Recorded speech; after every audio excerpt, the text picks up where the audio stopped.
Arestado na ang ika-9 sa 16 na individual na iniugnay umano sa maanomalyang flood control projects sa Oriental Mindoro.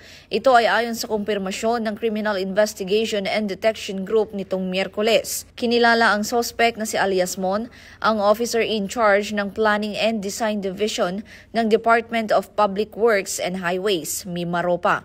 Naaresto siya sa Ninoy Aquino International Airport Terminal 3 nitong Martes ng hapon matapos dumating mula sa United Arab Emirates. Ayon sa CIDG, minonitor ng pinagsamang operatiba ng CIDG NCR Field Unit at Aviation Security Group ang flight ni Mon at agad na kumilos nang magsimulang bumaba ang mga pasahero bandang alas 3:30 ng hapon.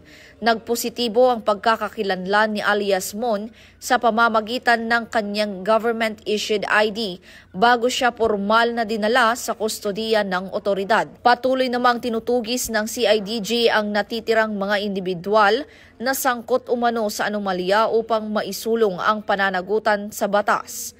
Ito ang bagong PNP para sa bagong Pilipinas, serbisyong mabilis, tapat at nararamdaman.